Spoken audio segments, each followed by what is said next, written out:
Oi pessoal, hoje vamos recapitular uma história chamada Eu Domestiquei o Protagonista Masculino que Tentou Me Matar. Por favor, curtam o vídeo e se inscrevam no canal, isso nos ajuda muito. Aproveitem! Diante de uma multidão furiosa, uma garotinha se encolhe enquanto ouve as pessoas clamando por sua morte, chamando-a de vilã e bruxa malvada. Laia Gladys não consegue acreditar que ela, a filha mais velha da casa Gladys, está sendo tratada dessa forma. Toda a sua família está sendo perseguida, tudo por causa de um homem, o Duque Claude Lomel. 3 anos atrás, Lomel era apenas uma casa humilde de um conde. Quando ele tomou uma rota marítima para evitar a falência, deixou seu filho aos cuidados de seu amigo, o pai de Laia. Toda a sua família maltratou o filho dele, achando que o conde definitivamente morreria no mar. Infelizmente, uma das principais instigadoras do tormento de Qian foi ela. Laia zombava dele e lembrava-o de seu lugar. Não é à toa que as pessoas odiavam essa família. Quão malvado você tem que ser para maltratar uma criança? Infelizmente para a casa Gladys, o conde Claude Lomel voltou, e por abrir a primeira rota de comércio marítimo do mundo, ele foi agraciado com o título de duque. Naturalmente, ele não reagiu bem ao saber que seu filho estava sendo intimidado pelas pessoas em quem confiava, o que levou à situação atual.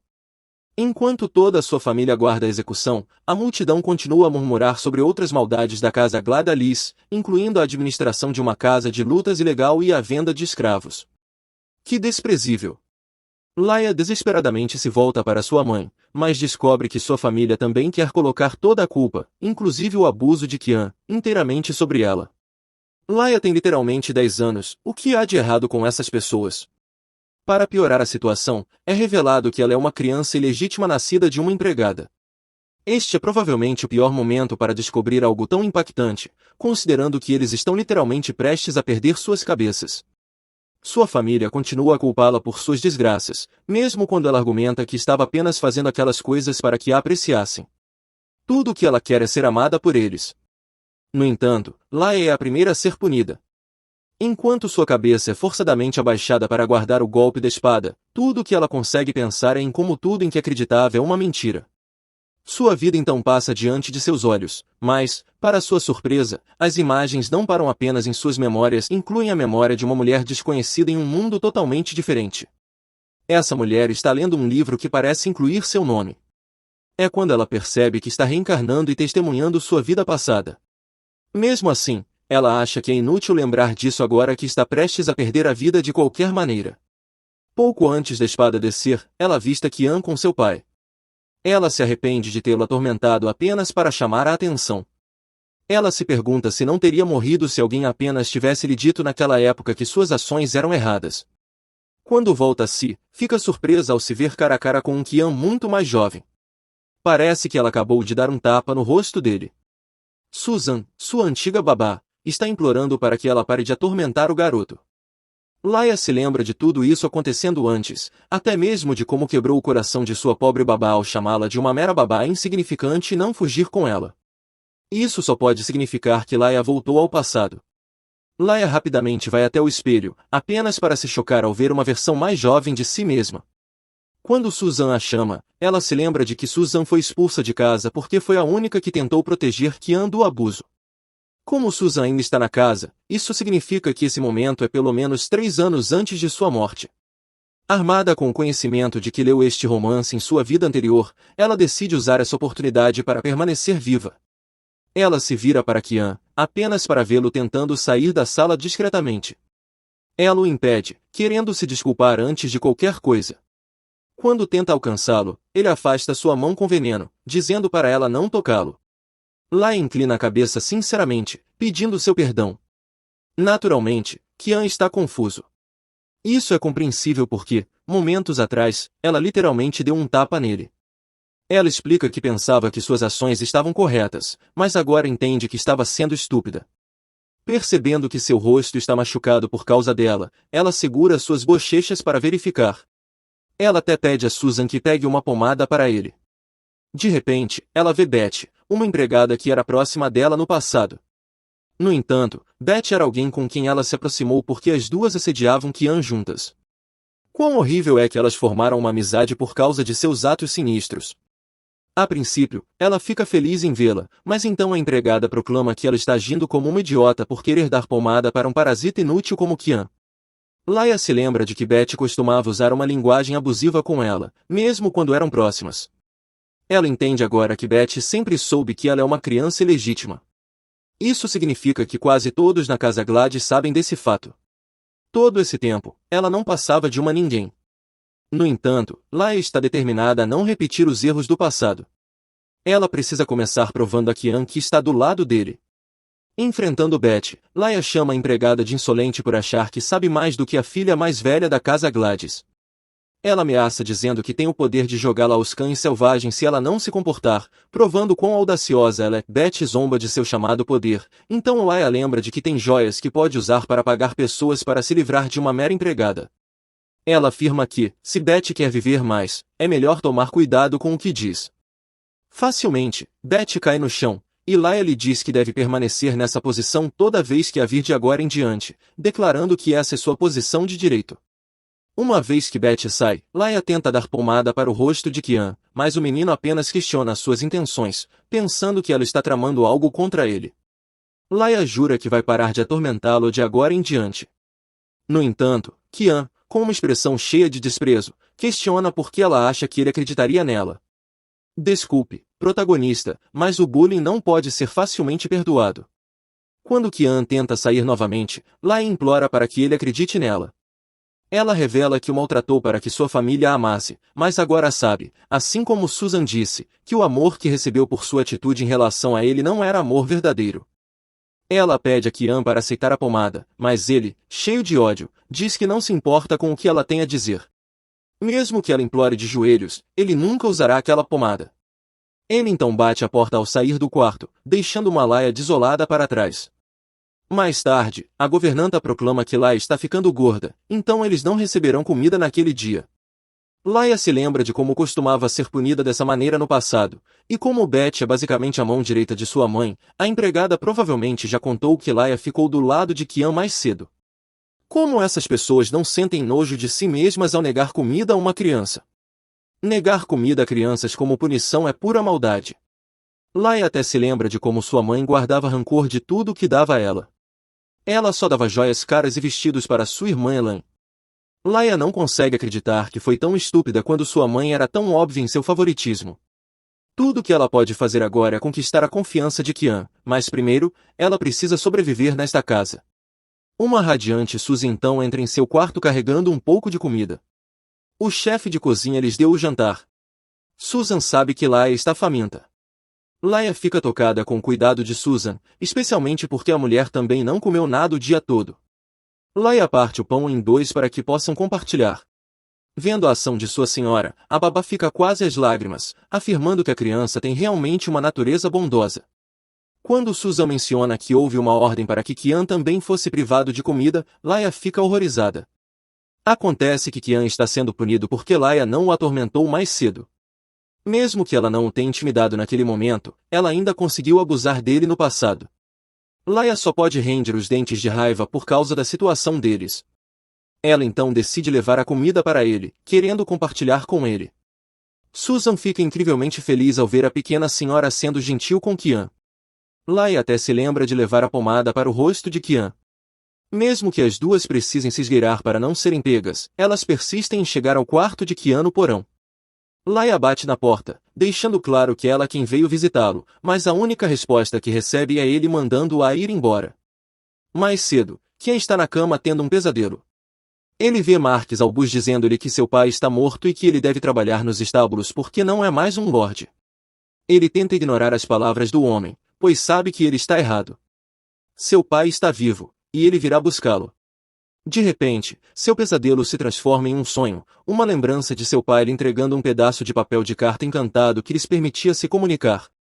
Ele o lembrou de que, mesmo estando distantes, estão sempre próximos de coração.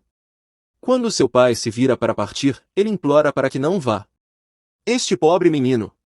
Meu coração dói por nosso pequeno Qian. Ele acorda sobressaltado, chamando desesperadamente por seu pai. Ele não tem notícias de seu pai nos últimos 3 meses. Ele se recusa a acreditar que ele se foi, o simples pensamento disso faz seu coração doer.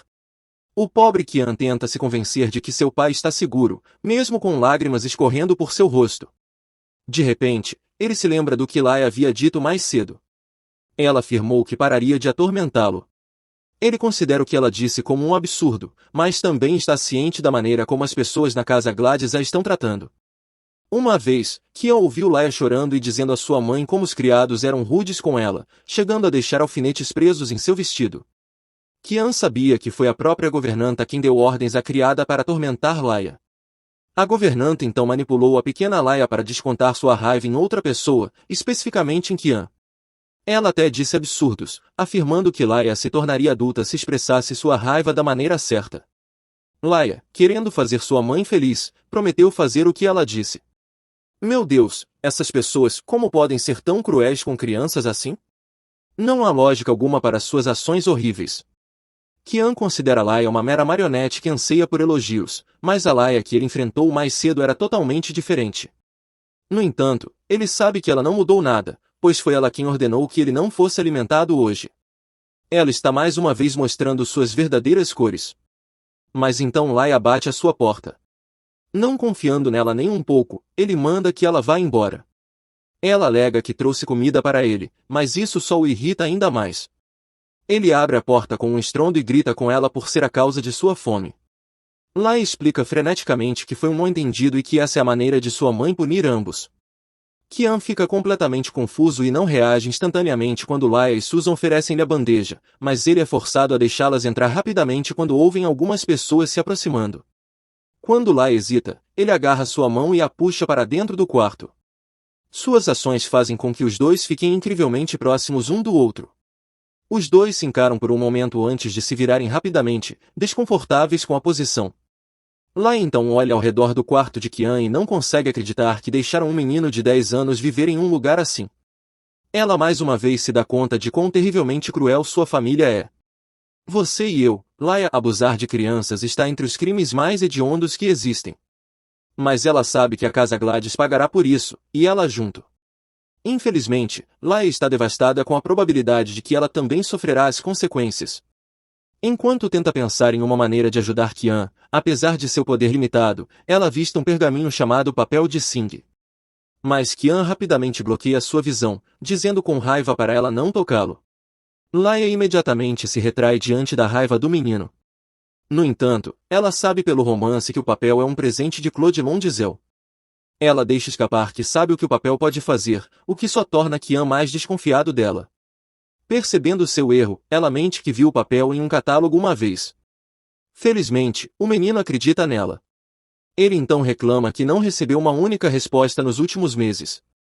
Ele até suspeita que alguém esteja interceptando suas mensagens antes que elas possam chegar ao destino.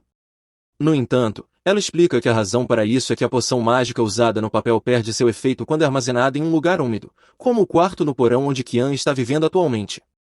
Laia então tem uma ideia brilhante de como conquistar o favor do menino. Ela sabe como ajudá-lo, afinal.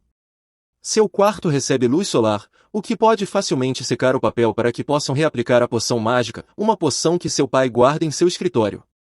Naturalmente, Qian não está disposto a confiar nela, não importa o que ela diga. Laia, não querendo irritá-lo ainda mais, decide parar de incomodá-lo por enquanto. Ela lhe dá a pomada antes de ela e Susan saírem. Eti está convencida de que Karian virá vê-la em breve, mas já faz uma semana desde que eles falaram pela última vez, e ele ainda não veio. Laia tenta ser positiva, pensando que Qian definitivamente virá. Ela olha para fora e vê um casal de pássaros em um galho de árvore. Eles a lembram do pássaro ferido que ela uma vez encontrou no jardim. Ela tentou curá-lo, mas o pássaro nunca se aproximou dela. Ela perguntou a Susan por que o filhote não confiava nela, e Susan explicou que todos precisam se adaptar às coisas no seu próprio ritmo. Ela a aconselhou a se aproximar deles bem devagar e a não apressá-los. Agora, ela percebe que Karian é parecido com um pequeno pássaro, ele aprende a confiar nas pessoas no seu próprio ritmo. Ouvir isso deixa Susan muito feliz, pois sua pequena dama está tão madura. As duas saem para o jardim, para variar, e tentam procurar o pequeno pássaro que uma vez cuidaram. No entanto, depois de algum tempo, elas não conseguem encontrá-lo. Susan especula que o pássaro se mudou para algum lugar distante.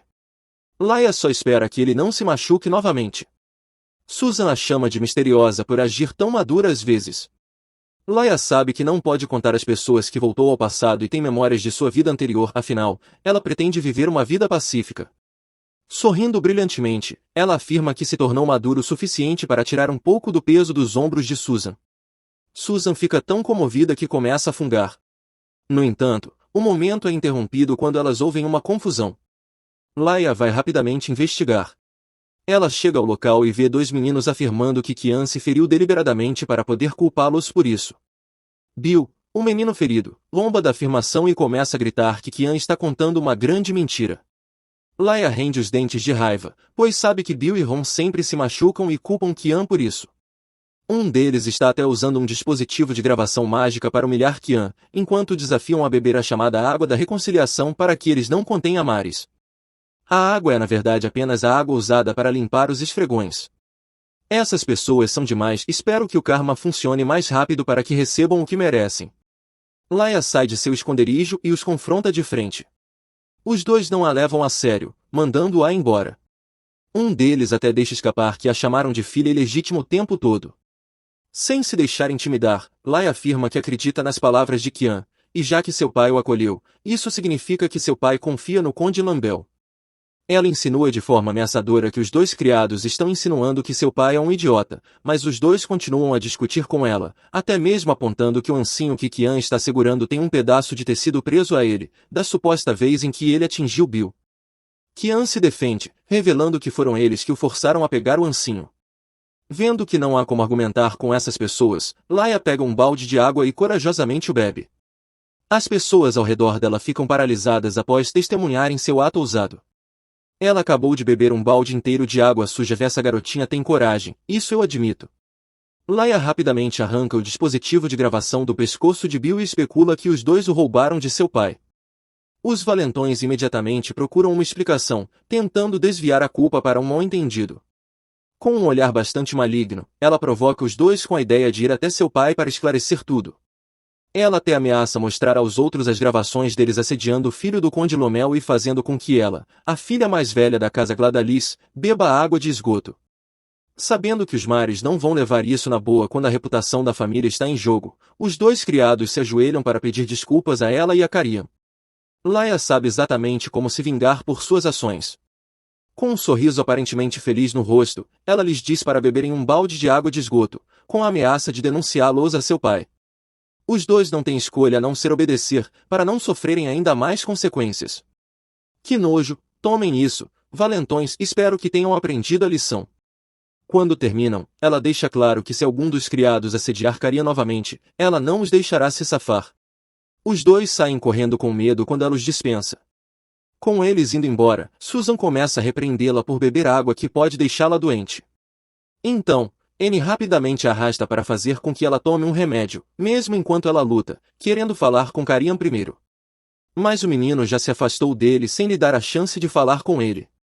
Depois de beber 5 copos de água, tomar remédio e receber uma rodada de sermões de Susan, Laia finalmente pode descansar.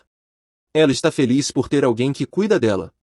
Ela então lembra de como pediu a Susan para devolver o dispositivo mágico de seu pai junto com uma carta revelando que alguém está divulgando assuntos da casa para outros, o que está fazendo a família parecer mal. É uma mentira, é claro, mas ela conhece seu pai o suficiente para saber que isso o deixará nervoso. Afinal, o homem é obcecado em manter a imagem gentil e adequada da casa. Por causa disso, ele lhe deu um colar, pensando que ela estava cuidando da família. Mas é a primeira vez que ela possui algo, então é um sentimento novo para ela. Ela sabe que deve ser mais cuidadosa agora que tem a atenção de seu pai. Mais tarde, enquanto estão no jardim, ela e Susan ouvem uma confusão lá fora. Os guardas estão afastando severamente um homem que quer mostrar algumas ervas medicinais ao marquês.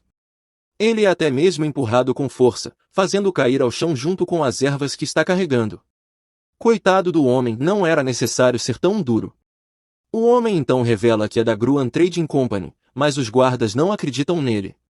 No entanto, esse fato consegue chamar a atenção de Laia. Após uma deliberação cuidadosa, Laia consegue reconhecer o homem que foi afastado pelos guardas da entrada. Só de ouvir o nome da Gruan Trading Company, Laia deduz que o homem confundido com um vendedor era na verdade Celtron, o chefe da mencionada Trading Company.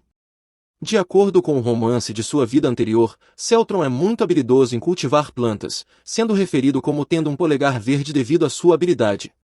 Na verdade, não é porque ele é muito fã de plantas, o que, com base em sua aparência, ele realmente é, mas mais pelo fato de que ele é descendente de uma raça conhecida como druidas. Ele ainda não descobriu sua linhagem, no entanto. No entanto, sua empresa se tornou famosa devido à produção de ervas medicinais de alta qualidade. Infelizmente, Laia também se lembra que a razão inicial para a queda da Gruan Trading Company foi causada por ninguém menos que seu pai, Maris Gladys. Agora, isso torna a conversa bastante constrangedora, não é? Parece que seu pai essencialmente forçou Celtron a um negócio que o fez vender seus produtos e suprimentos por um preço excessivamente baixo. Além disso, ele também roubou todos os procedimentos para cultivar essas ervas, e assim, o negócio de Celtron foi arruinado porque a família Gladalis decidiu rivalizar com eles, eventualmente eclipsando as ervas medicinais mais baratas e em maior quantidade da Gruan Trading Company. Que homem verdadeiramente desprezível é Maris Gladys.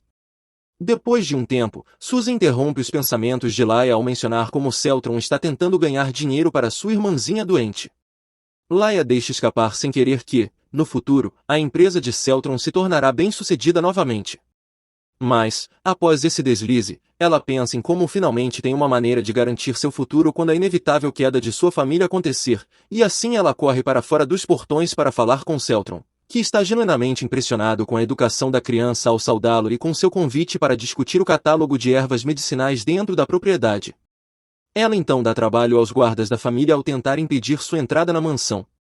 Verdadeiramente uma adulta no corpo de uma criança, ali está Laia, bem, de certa forma, na verdade é. De qualquer forma, uma vez dentro e com uma xícara de chá entre os dois, Laia decide não rodear o assunto. Ela revela que o convidou para perguntar se ele a contrataria como funcionária de sua empresa. Claro, isso choca o homem, que, além de ter problemas financeiros, não pode simplesmente contratar uma criança. Até mesmo Laia percebe que ele estava tratando-a como uma criança, o que ela ainda, Celtron ainda recusa quando Laia tenta convencê-lo, terminando com ele perguntando por que ela o ajudaria. É quando Laia revela de repente que sabe que é uma filha ilegítima e que isso por si só é um motivo suficiente para ajudá-lo. Ela ainda adoça o acordo, dizendo que pretende ajudar seu pai a administrar sua empresa de comércio para que possa ajudar Celtron de mais de uma maneira. Laia até revela que sabe uma maneira de revitalizar o negócio dele, mas ela está na verdade se referindo a Kian, que, após obter sua vingança, foi com seu pai em uma rota de comércio. Incrivelmente, ele retorna após salvar a princesa de um reino moribundo, a eventual protagonista feminina do romance de suas vidas. De acordo com o romance original no qual suas vidas agora se baseiam, parece que a protagonista feminina do romance, Ais, sofreu tanta desilusão quando seu reino caiu que sofreu de saudade de casa. Kian, o cavaleiro justo que esperava confortá-la, eventualmente encontrou mudas de uma flor nativa do reino de Ais. No entanto, ele não teve sucesso em fazê-las brotar, o que o fez pensar na Gruan Trading Company e sua destreza em cultivar plantas. Quando Kian entrou em contato com Celtron, a irmã deste último já havia falecido. Depois de pagar pelo próprio casamento, ele e Celtron conseguiram se conectar pelo ódio à família Gladys. Além disso, os negócios prosperaram quando a herança druídica de Celtron veio à tona. A história acaba seguindo um caminho clichê, com Kian e Ais terminando juntos e apaixonados. Independentemente disso, Laia planeja fazer o que Kian fez por Celtron no futuro, garantindo uma maneira de viver. Com isso em mente, Laia tira o colar que foi um presente recente de seu pai e procede a comprar tudo o que Celtron tinha com ele naquele momento. A pedra em seu colar, que é uma ametista bolor, é bastante cara, pelo menos agora, quando seu pai ainda não a colocou à venda. O dinheiro choca Celtron, mas ele também começa a ficar emocionado quando Laia o faz perceber que isso proporcionará uma melhor condição para sua irmã doente. Oh, que irmão mais velho doce é Celtron! O comerciante então se despede, embora não antes de concordar em considerar a oferta de Laia. Imediatamente após sua saída, Susan também diz que fez a escolha certa ao fazer isso e declara prontamente que ficará ao lado de sua senhora para sempre. Acho que temos uma candidata antecipada para melhor amiga, e é a Susan. Enquanto isso, bem na hora em que os dois estão conversando sobre como Laia planeja ajudar Kian a encontrar outras maneiras de alcançar seu pai, o garoto acidentalmente os ouve através de uma porta aberta, falando sobre um evento do tipo falar do diabo. De qualquer forma, isso faz com que o garoto comece a pensar em como Laia é realmente legal, e ele admite para si mesmo que agora não tem mais motivo para negar a bondade de Laia. Mais tarde naquela noite, um batido aleatório ecoa na porta de Laia, fazendo-a se perguntar quem poderia ser a essa hora. É de fato Qian que bateu na porta de Laia naquela noite, e agora os dois estão sentados um de frente para o outro com um ar de desconforto pairando entre eles.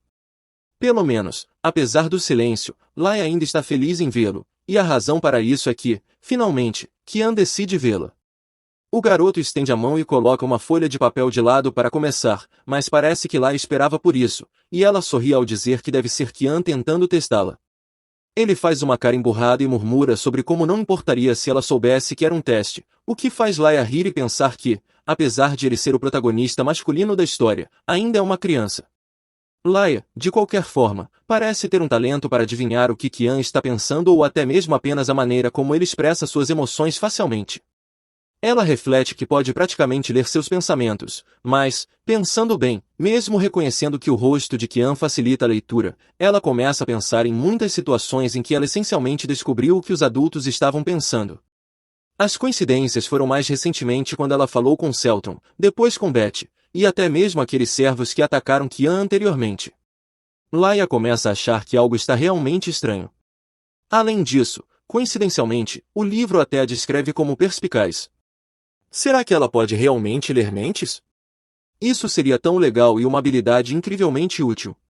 Ela é puxada de volta para o presente por Qian, que novamente Laia consegue ler seus pensamentos sobre desistir quando vê o quão estranha ela está ficando. Ele não desistiu, no entanto, e em vez disso pergunta por que Laia decidiu ajudar o chefe da Gruan Trading Company. Laia responde com um sorriso mais genuíno que ajudou porque queria ajudá-lo a sair da situação difícil em que ele se encontrava. Qian, considerando suas murmurações genuínas de que ela realmente mudou e mencionando algo sobre pessoas mudando à beira da morte, um tópico sensível para Laia, com certeza ela realmente admite isso, fazendo com que Qian saia imediatamente, pensando que ela está de fato morrendo. Oh, um completo mal-entendido. Enquanto isso, mais tarde no dia, Laia começa seu plano para ajudar Celtron a perceber sua verdadeira linhagem. Primeiro, ela trouxe uma planta muito sensível à beira da morte, uma erva fofa para ser precisa, e fez Celtron trazer uma cópia dos nomes de todos os chefes anteriores da empresa com ele. Comparando os nomes da lista de Celtron e um livro sobre druidas, eles descobriram que a última geração de druidas corresponde à do ancestral de Celtron. A ideia começa a surgir na mente de Celtron, e ele decide tentar revitalizar a planta quase morta. Enquanto isso, em algum lugar da casa, Beth se encontra na presença de Lady Gladys. Parece que esta última não está feliz por não ter sido informada de que Laia se encontrou com o chefe da Gruan Trading Company. Tanto é assim que, quando Beth tenta arranjar uma desculpa, a senhora da casa a agarra pelo rosto. Lady Gladys continua seu ataque furioso a Beth, declarando com raiva como ela é a segunda no comando quando se trata da hierarquia da casa e não tolerará que informações lhe sejam ocultadas, não importa quanto tempo leve. Oh, ela está definitivamente furiosa. Ela encerra seu ataque a Beth, dizendo que espera que a empregada não cometa outro erro como aquele novamente. Compreensivelmente, Beth sai furiosa após a confrontação repentina. Ela até parece questionar a suposta posição da senhora como segunda no comando. Em breve, Beth passa pela porta de Maris GL e a bate. Imediatamente, o único pensamento em sua mente é a confiança de que sua senhora aparentemente não seria mais a segunda no comando. Enquanto isso, a própria senhora tinha seguido com seu dia habitual após a confrontação com Beth. Atualmente, ela está sendo mimada por uma criada após seu banho. Enquanto a criada cuida das suas unhas, ela de repente questiona por que a senhora permite que Beth se comporte assim ao seu redor, ao que a senhora afirma despreocupadamente que Beth em si não pode fazer nada para prejudicá-la. Mas assim que a outra criada começa a mencionar o suposto caso entre Beth e seu marido, ela rapidamente o nega. Além disso, ela está confiante de que a baixa origem de Beth não tem importância para ela de qualquer forma. Ela pode agir de forma despreocupada, mas foi ameaçado o suficiente para rebaixar Beth a empregada de Laia. Enquanto isso, Laia está transbordando de felicidade agora que o papel de sai com a mensagem de Qian secou. Infelizmente, o problema agora está em adquirir a poção mágica para enviá-lo, que só pode ser encontrada no escritório de seu pai. Ela provavelmente não vai querer ir lá agora que Beth está lá. Ainda assim, ela pede a Susan a melhor forma de se infiltrar no escritório de seu pai sem ser pega, mas até mesmo Susan confirma que a entrada não será possível, pois há inúmeros feitiços contra isso. Laia parece saber a razão por trás disso também. Seu pai aparentemente mantém documentos sobre as fraquezas de cada aristocrata, adquiridos por todos eles que foram enganados pela imagem gentil da família Gladys. Que pessoa verdadeiramente desprezível. Laia e Susan acabavam de concordar que se infiltrar no escritório de seu pai é uma má ideia quando Celtron chegou aos portões delas, segurando o que parecia ser uma planta em vaso. Ele traz notícias de que, de fato, conseguiu trazer a erva fofinha de volta à vida e está radiante pelo fato de que sua herança druídica se comprovou verdadeira. Não por causa da fama que isso trará, mas porque agora ele percebe, como Laia pretendia, que tem uma maneira de revitalizar seu negócio. Mas mais do que isso, Celtron revela que está ali para dar um presente a Laia como agradecimento. Embora ele admita que não sabe o que é, Laia consegue ler a mente dele novamente sobre isso, o que é realmente impressionante. De qualquer forma, a determinação de Celtron é impulsionada porque ele recentemente assinou com a Aurel Trading Company, uma empresa que, segundo Laia, era famosa por seu negócio que lida com a maior variedade de produtos do Império. Eles até têm um chefe anônimo que viu os esforços de Celtron com a revivescência das ervas e então lhe ofereceu um contrato gratuito. Com isso, e com Celtron determinado a agradecer a ela com algo, Laia segura o papel de Sai e informa a sua aliada que ela realmente precisa de algo. Em uma manhã clara e ensolarada, Susan informa a Laia que um pacote de Celtron chegou para ela. Transbordando de alegria, Laia não podia acreditar em seus olhos, já que nem ela acreditava que Celtron encontraria a poção para o papel de Sai, já que era regulamentada pelo próprio Império. Mas ele conseguiu fazer isso em um dia, então parece que a reputação da Aurel Trading Company realmente corresponde ao seu nome. Enquanto Laia procede a revestir o papel com a escrita de Qian com a poção mágica, ela começa a falar consigo mesma distraidamente, particularmente sobre como a Gruan Trading Company agora florescerá novamente nos negócios, mais do que nunca, já que Celtron está negociando diretamente com a Aurel Trading Company. Isso, é claro, leva Susan a olhar para sua jovem senhora, verdadeiramente espantada por ela e pelo fato de que o mundo parece estar se voltando da maneira que ela deseja. Laia lê sua mente, preocupada que todas as coisas que tem feito com base no conhecimento de sua vida anterior pareçam estranhas, decide fazer algo infantil para contra-atacar isso. Ela chama Susan para mais perto, fingindo que vai lhe contar um segredo, e assim como uma criança poderia dizer, Laia diz que é um anjo da guarda que sempre guia suas ações, dizendo a ela o que fazer em sua mente. A atônita Susan só consegue pensar em quão fofo é que Laia, apesar de sua esperteza, ainda seja tão inocente. Ainda assim, a criança sente um alívio por Susan ter acreditado nela. Bem, tecnicamente ela não mentiu. Laia pensa que sua vida anterior, na qual leu o romance, e sua vida como Laia, onde foi morta ainda jovem, são os anjos da guarda em sua cabeça que a guiam. De repente, ela ouve um pequeno som vindo da janela e encontra o pássaro que tem procurado caído no chão. Aparentemente, o pássaro é mais do que aparenta. O pássaro é, de fato, um verdadeiro anjo da guarda. Imagine isso, e ele é um mensageiro do céu designado para cuidar das almas perdidas.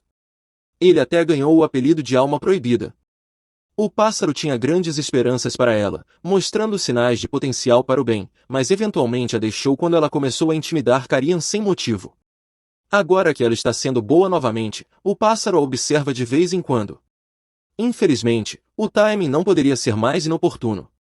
Quando ouve Laia falando com Susan sobre um anjo da guarda, ele desmaia, pensando que sua identidade foi revelada. Enquanto isso, Laia o reconhece como o mesmo pássaro de antes e até carinhosamente lhe dá um apelido, Veti. Momentos após acordar, Veti se depara com um dilema, já que Laia aparentemente descobre que ele é seu anjo da guarda. Felizmente, pelo jeito que ela fala, Veti deduz que, embora ela saiba da existência de anjos da guarda, ela não sabe que ele é um deles. Na verdade, ela nem mesmo sabe que anjos da guarda são reais. De qualquer forma, enquanto Laia continua falando com seu pássaro favorito, parece que ela pode até ler seus pensamentos, pois ele concorda com o nome que recebeu. Até Laia parece surpresa com a extensão de seus poderes. Parece que seus poderes se manifestaram durante sua nova vida, mas ela não pode deixar de pensar que poderiam ajudá-la a ganhar muito dinheiro em cassinos e coisas do tipo. Esse sorriso maligno não te cai bem, Laia. O que parece peculiar é que o pássaro também pode perceber se Laia está tendo pensamentos ruins, e como ela está, infelizmente, isso faz Tvet desmaiar novamente. Laia e Susan notam o colapso repentino do pássaro, e a criança esperta deduz corretamente que o desmaio do pássaro ocorre quando ela está tendo pensamentos ruins. Lyle testa e decide pedir um favor à Aurel Trading Company e a Celtron para descobrir a espécie de Tvetti. Pouco depois, Celtron chega, e tanto ele quanto Susan ficam surpresos com o quão fofo Tvetti parece com seu novo laço dado por Celtron. No entanto, no laço há uma joia vermelha que Lyle nota. Quando ela pergunta a Celtron sobre isso, o astuto comerciante não dá detalhes, apenas diz que é algo que ajudará no futuro se ela conseguir cuidar e ficar perto de Tvetti. Com os negócios concluídos, Lyle pede que o pagamento pelo favor de hoje seja descontado de seu salário como conselheira da Gruan Trading Company.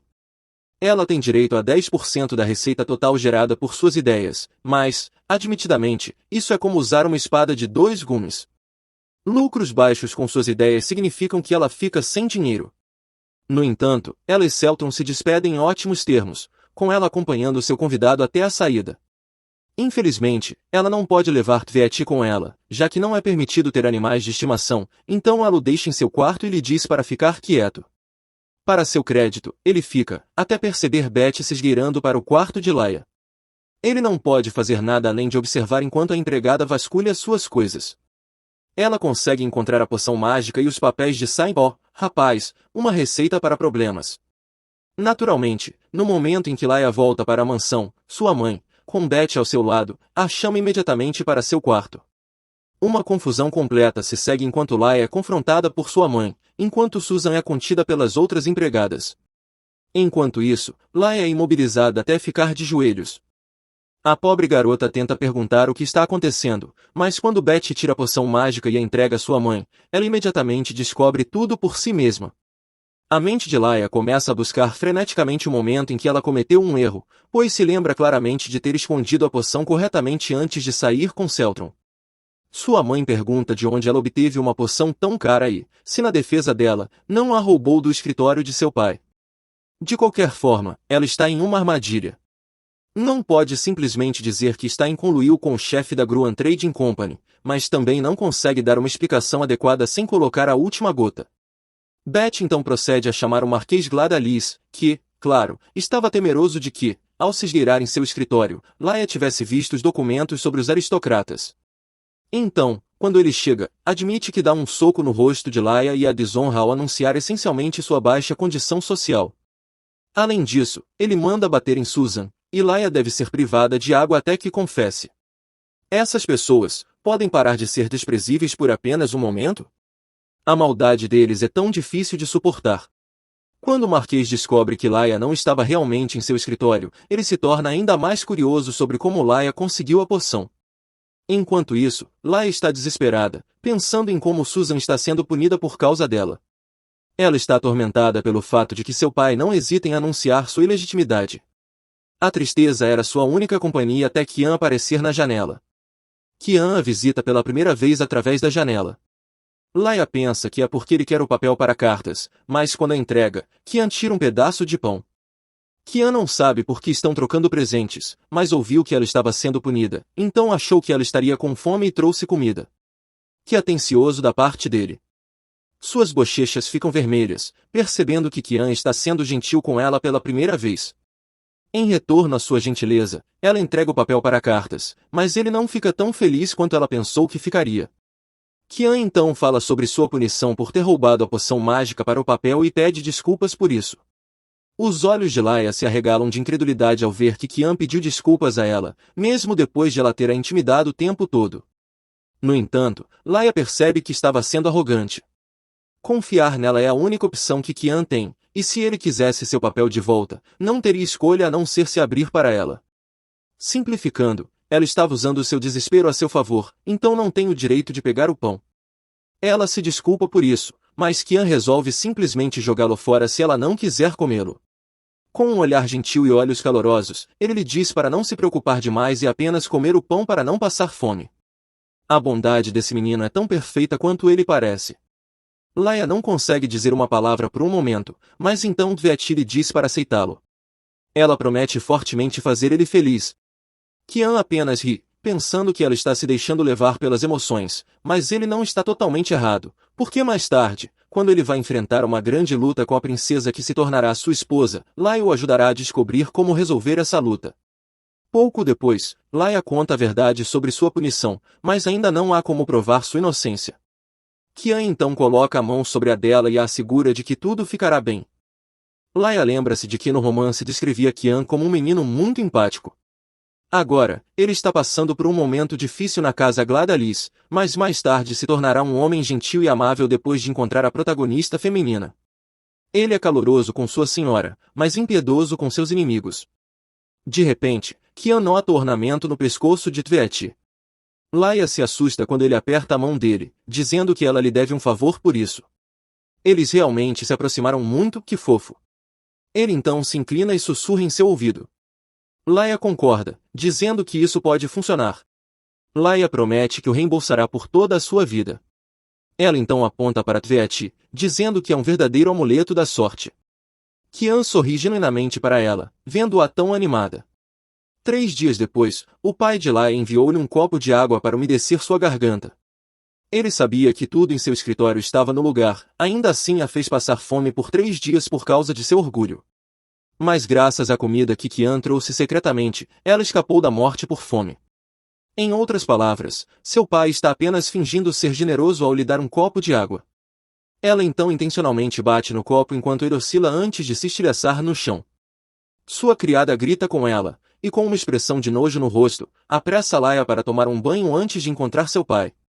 Laia estremece com a água fria do banho, mas a criada apenas lhe diz para se apressar porque está ocupada. Laia cerra os dentes. No dia em que todos forem executados, ela será a única viva. Depois daquela noite, ela vai ao escritório do Marquês, pensando que ele a colocará no comando das casas de luta ilegais. No entanto, o Marquês pergunta sobre o chefe da Gruan Trading Company em vez disso. Ela sabia que o Marquês teria ouvido as notícias, mas a Gruan Trading Company ainda é fraca e não está fazendo muito para chamar a atenção das pessoas. Por fora, eles pareceriam apenas bons amigos, mas o Marquês sabe sobre as ervas medicinais com alta eficácia. O Jardim dos Fundos está cheio de ervas medicinais, então o Marquês questiona sua lealdade à casa Gladaliz. Laia sabe que precisa pensar nisso com cuidado porque em breve estará trabalhando sob suas ordens. Ela não será capaz de se envolver profundamente com seus negócios imediatamente, então ainda não tem nada para contar a Celtron sobre os segredos de negócios. No entanto, uma ideia vem à mente. Se ela ajudar a melhorar a eficácia das ervas medicinais e economizar tempo gasto com as contas, talvez consiga descobrir algumas informações sobre seu negócio principal mais rápido do que esperava. Como se esperava dela, ela é adequada para ser a conselheira do Império. Ela confirma que as ervas medicinais crescem com muita facilidade. Ela então começa a explicar que flores tendem a crescer mais fortes na natureza do que em uma estufa. Embora Celtron seja um descendente dos druidas, sua afirmação também é verdadeira até certo ponto. Portanto, mesmo que não tenham um talento verde como um druidista, as ervas se mostrarão bastante eficazes se lhes derem tempo suficiente para amadurecer. Pelo que parece, seu pai está considerando isso. Ela começa a apresentar o plano. Ela explica ainda mais que Beth lhe contou sobre a qualidade mais alta das ervas da Gruan Trading Company, que é muito melhor do que o que tem no Jardim dos Fundos. Esse é o motivo pelo qual ela conhece alguns segredos para cultivar ervas medicinais com Celtron. Ela realmente sabe como tornar a vida de seus inimigos miserável, e nós definitivamente a amamos por isso. O opressor também deve ser oprimido. Seu pai agora pensa que Laia será muito mais útil no futuro, então ele pede que ela o ajude com seu trabalho. No entanto, há algo que Laia deseja em troca. Laia cerra os dentes antes de responder, ela quer Susan de volta. Pouco depois, ela finalmente se reúne com Susan e a abraça como uma mãe que nunca teve. Ela então diz a Susan para ir para um lugar melhor se quiser viver, em vez de ser punido o tempo todo por causa dela. No entanto, Susan grita com ela, dizendo que não deveria dizer algo assim nunca mais. Os olhos de Susan se enchem de lágrimas enquanto ela se lembra de como se apaixonou por Laia no momento em que a segurou em seus braços. A partir daquele momento, Susan tomou uma decisão. Ela pode não ser uma babá habilidosa, mas mostraria a Laia o que é a felicidade.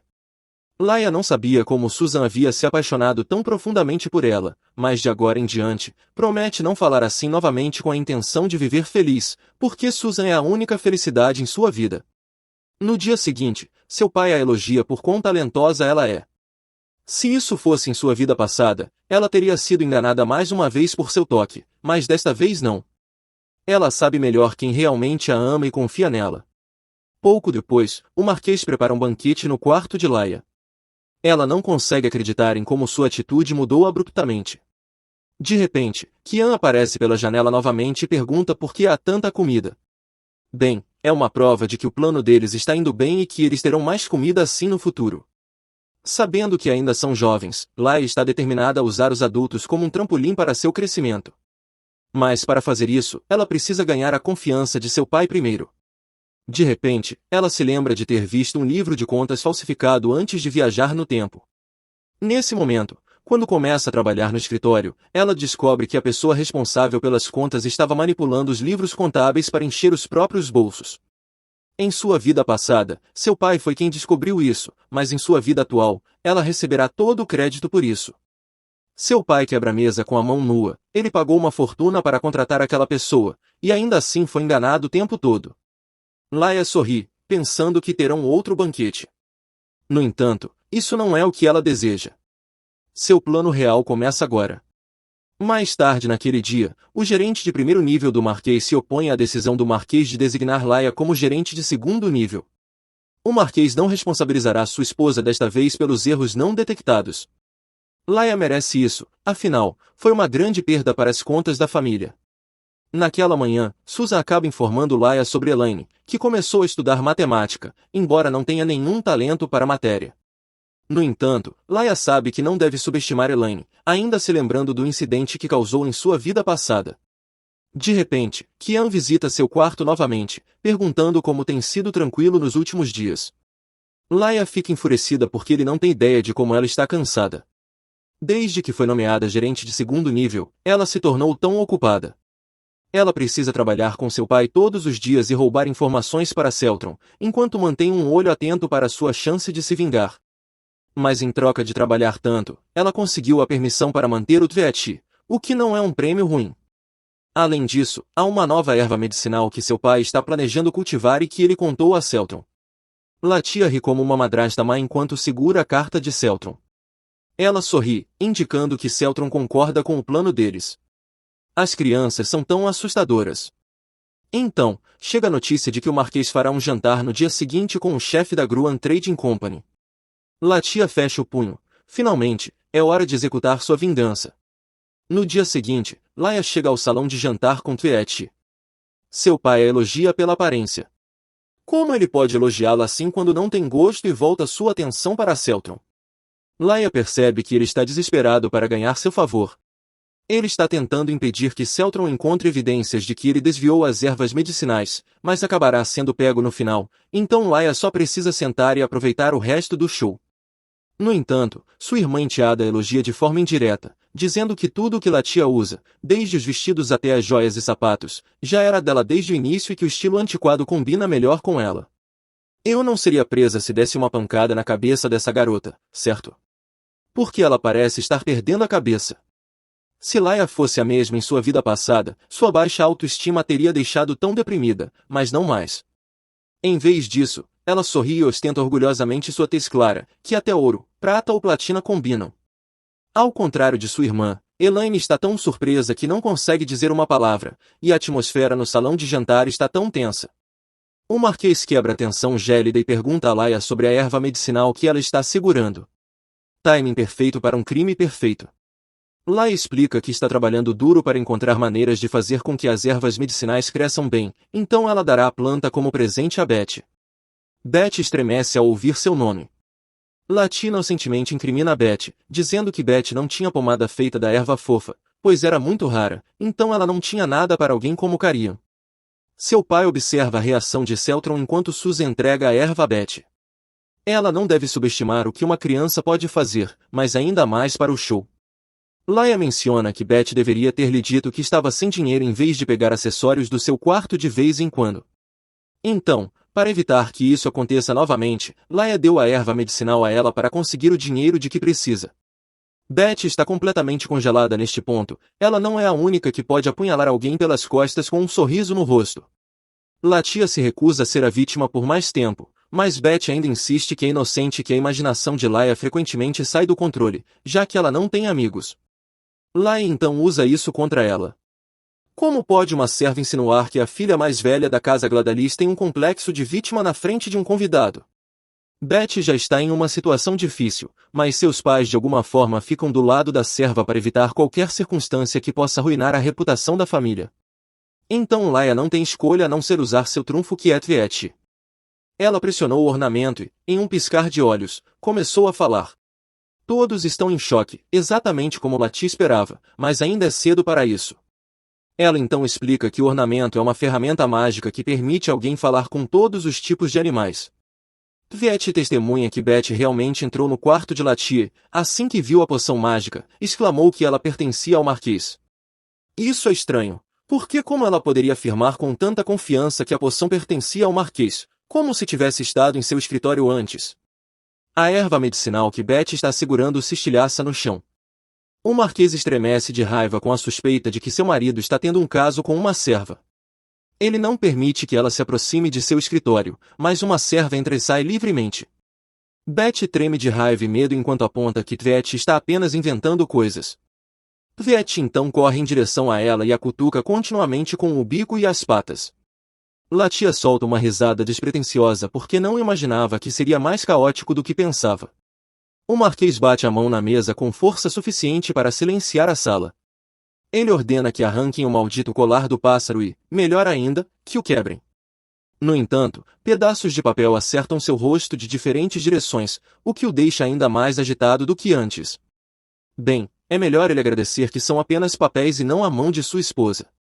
De repente, a porta se abre e uma mulher toda de preto com olhos roxos entra, dizendo que ele merece isso por falar mal de seus produtos.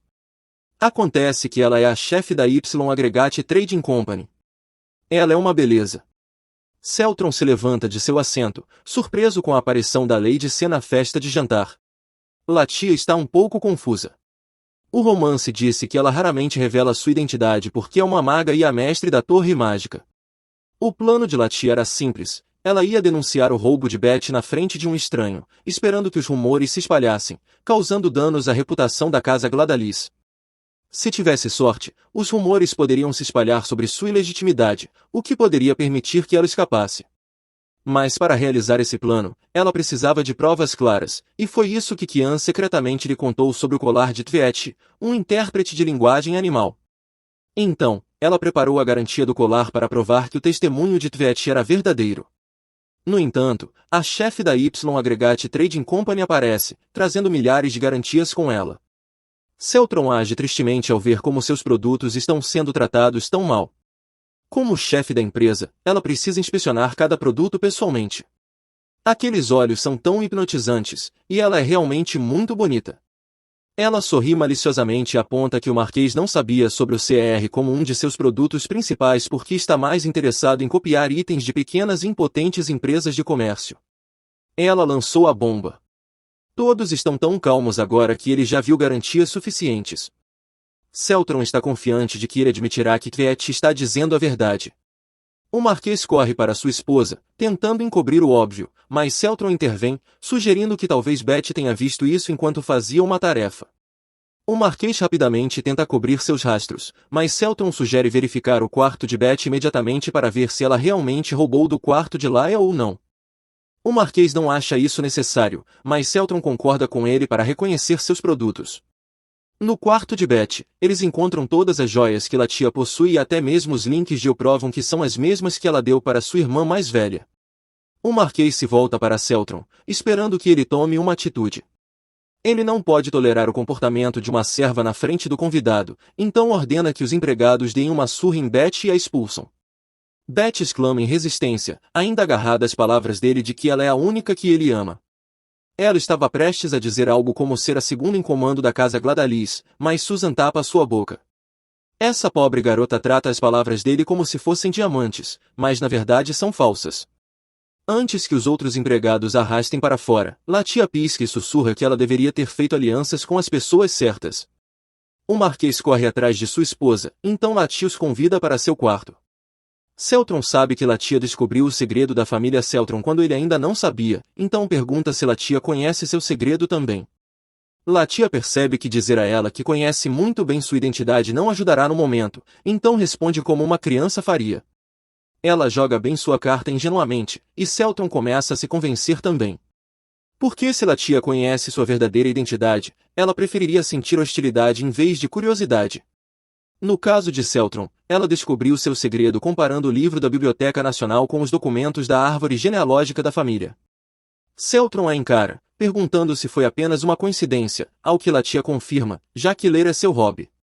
Latia então expressa sua gratidão a Celtron por ajudá-la, mas como ainda não formaram uma parceria, ela não está obrigada a responder suas perguntas.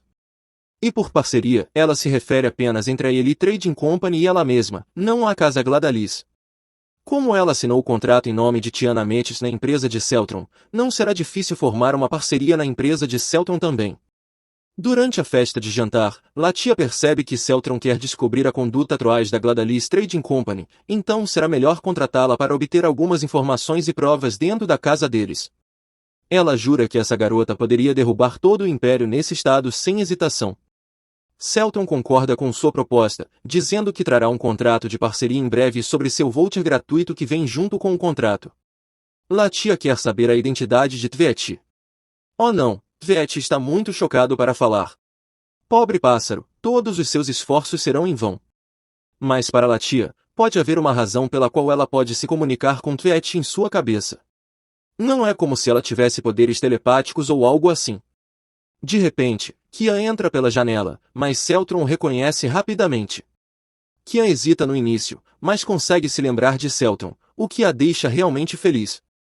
Latia então lembra de uma parte do romance sobre a infância de Kian, quando sua mãe ainda estava viva. Os três iam para um piquenique, e foi em um desses dias que alguém saltou para sua carruagem a caminho de casa, e essa foi seu primeiro encontro com Celtron, uma maga que ela amava e confiava. Ele não só roubou sua tese, mas também a acusou falsamente, fazendo com que ela fosse expulsa do Palácio Imperial. Para piorar as coisas, ele temia que a verdade fosse revelada, então enviou um assassino para matar Celtron. Quem em sã consciência iria machucar alguém tão bonita e talentosa quanto Celtron? E em vez de morrer pelas mãos de alguém que amava, Celtron achou que era melhor tirar a própria vida e saltou para a carruagem. Kian e sua família sentiram pena de Celtron, então a ajudaram um pouco. Celtron decidiu retribuir a bondade, mas não conseguiu encontrá-los, e agora eles finalmente se encontram novamente em seu quarto. Com a morte da mãe de Kian e a queda da casa Lom em dificuldades, teria sido mais difícil para ela encontrá-los.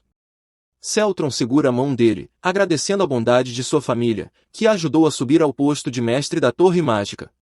Ela esperava que ele estivesse vivendo feliz todo esse tempo, mas não, com uma aura tão ameaçadora, ela pergunta quem tem tornado sua vida miserável. Então, pessoal, o que vocês acham dessa história até agora? Por favor, se inscrevam e ativem as notificações para atualizações sobre essa e todas as nossas outras histórias, para que vocês sejam os primeiros a saber quando elas forem publicadas. Muito obrigada pelo seu apoio. Até a próxima!